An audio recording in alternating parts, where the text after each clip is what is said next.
Good evening दोस्तों, my name is Amit Gupta. आज का टॉपिक हमारा है साझेदारी। ठीक है, तो साझेदारी का आज से जान लेते हैं। साझेदारी का व्यवसाय के लिए साझेदारी बहुत ही महत्वपूर्ण है। साझेदारी का कार्य सुचारू रूप से चलाने व उसके उद्देश्य की प्राप्ति के लिए साझेदारों का होना बहुत ही जरूरी है, क्योंकि किसी भी कारोबार को चलाने के लिए साझेदार ही बहुत ही महत्वपूर्ण होते हैं। ठीक है, उसके बाद में अब हम जान लेते हैं साझेदारी की परिभाषा।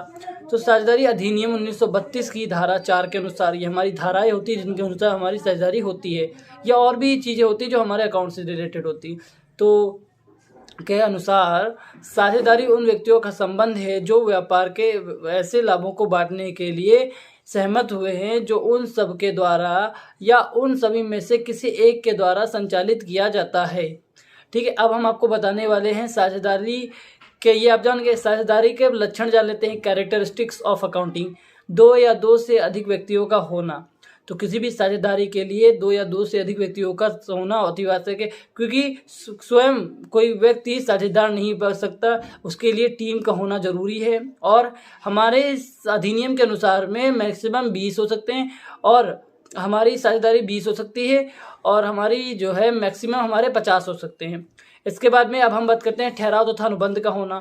किसी भी साझेदारी के लिए ठहराव तथा अनुबंध का होना आवश्यक है, क्योंकि कोई भी साझेदार के अंदर कोई भी विशेषता या गुण हैं तो वो उनको किसी भी प्रकार से विस्तार कर सकता है। उस साझेदार को अगर कोई भी गुण आता है तो वह अपने आप को किसी भी चीज़ में इन्वॉल्व कर सकता है। तो ठहराव का होना बहुत ही आवश्यक है।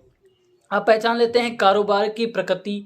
तो व्यवसाय में कोई भी कार्य करते समय उसकी प्रकृति का पता होना बहुत ज़रूरी है, क्योंकि व्यवसाय में जो होता है हमें उसका विस्तार सविस्तार आदि चीज़ें पता होनी चाहिए। अब हम जब मतलब साझेदारों की अधिकतम संख्या, तो साझेदारी में कोई अधिकतम संख्या हमारी 50 हो जाती है, वो तो हमने बताया था। इसके बाद में बताने वाले हैं साझेदारों की पूंजी, साझेदारों की पूंजी। तो साझेदारों की पूंजी जो है हमारी, जो साझेदार पूंजी अपनी लाते हैं तो उसके अनुसार से हमारे फर्म का विस्तार बढ़ पाता है और हमारे फर्म का विस्तार भी अब हमारा आता है कारोबार का उद्देश्य लाभ कमाना अथवा उसे आपस में विभाजित करना।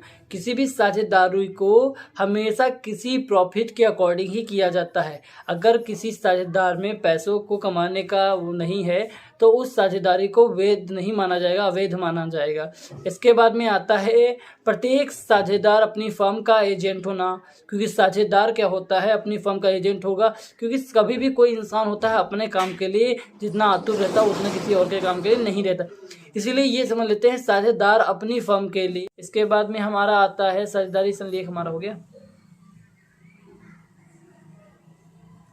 आता है फर्म का लेखांकन। तो फर्म का लेखांकन, फर्म में अकाउंटिंग के लिए पूरा प्रोसेस होना चाहिए, कैसे उसमें क्या क्या है, क्या आ रहा क्या जा रहा, इस चीज़ का सारा फर्म का लेखांकन और अंकेक्षण साझेदारी फर्म में होना चाहिए। ठीक है, उसके बाद में होता है साझेदार की अवधि। साझेदारी की अवधि का मतलब होता है कि साझेदार कितने समय के लिए स्थापित की जा रही है। कुछ साझेदार 2 साल के लिए स्थापित किया जा रही है, 5 साल के लिए, कुछ 10 साल के लिए। तो उसका भी सारा संलेख साझेदारी संलेख में लिखा होना चाहिए। साझेदारों को वेतन व कमीशन। तो साझेदारों को आप कोई साझेदार सुचारू रूप से या सक्रिय रूप से उस चीज़ में, उस कारोबार में कार्य कर रहा है तो उसके पारिश्रमिक के लिए उसे कुछ मिलना चाहिए, क्योंकि इससे उसका मोटिवेशन बढ़ेगा और वो और काम करेगा। इसके लिए उसको किसी वेतन देना बहुत ही आवश्यक होता है। पंजीयन, किसी साझेदारी का पंजीयन कराने से हमारी फर्म को और अनेक लाभ होते हैं। Thank you for watching my video everyone. अब आप मेरे वीडियो को सब्सक्राइब कीजिए और मैं आगे और भी चैप्टर लेके आऊँगा आपको पढ़ाने के लिए। ठीक है, please like and subscribe my video. Thank you for give me this chance.